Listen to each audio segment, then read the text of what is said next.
circles. We're just going to, nice and slow, roll your head.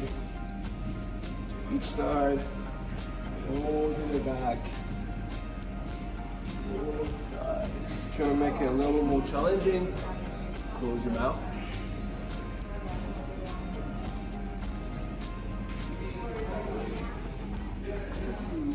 You're going to get a bend. Something that looks like this, doesn't have to have the handles. You're going to make it so it's your size. So for me, this would be a little too wide.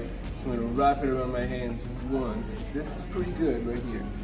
From here, I'm just going to go straight back, keeping my elbows locked in, all the way to my butt, and back forward. Okay, when you get a good stretch, you can go a little narrower. This, same thing again.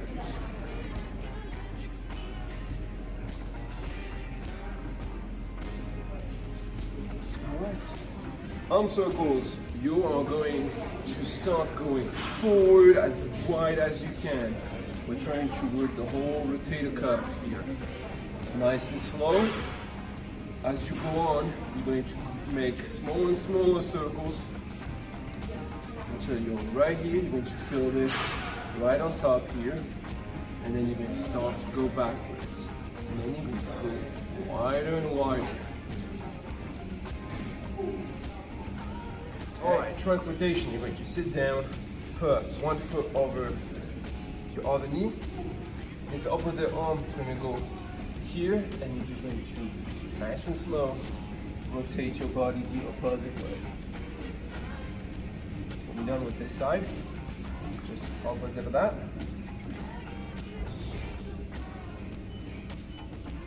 There you go.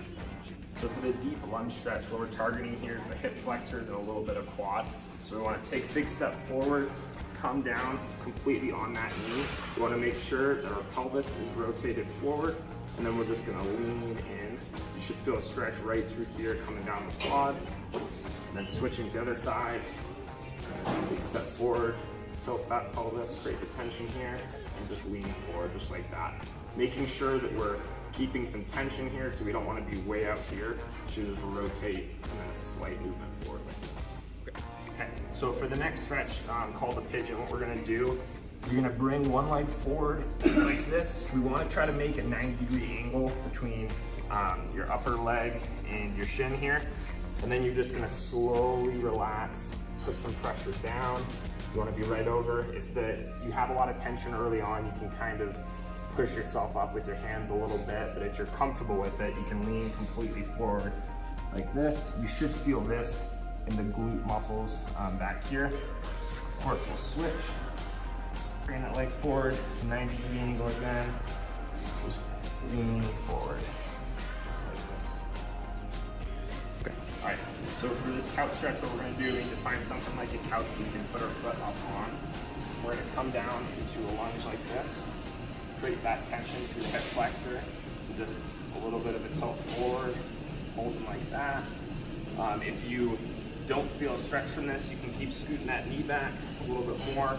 You should feel tension right through here, and this is also a good stretch for the quad. Of course, switching. Put it down to that knee. Make sure you have that pelvic tilt that we talked about before. And just a slight lean forward. You should feel a lot of tension through this. So for this deep squat hold, what we're targeting here is a good stretch through the adductors, the muscles of the inside of the legs, and also just good for hip mobility. So we want a pretty wide stance, toes slightly pointed out. We're just coming down, deep squat like this. You can even put some pressure against the knees here, and you're just holding this. You should feel some tension in between the legs here and a little bit through the glutes and hips as well.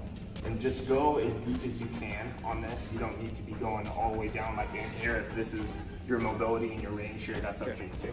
So for the functional ankle dorsiflexion, this is a good one. If you can do this at home and mark a spot for your toes each time, just to see your progress in this, that'd be helpful. What we want to do though is 1 foot forward, 1 foot back. We want to be up against the wall, and what we're going to do is come forward, get that good stretch through the ankle, the Achilles here. You're gonna have to find the point. You might have to get a little closer to the wall until you can touch your knee. So you should feel the tension back here. Make sure that heel does not come up off the ground. We don't want to be like this. So it should be all the way down, coming forward, touch, and then we'll switch.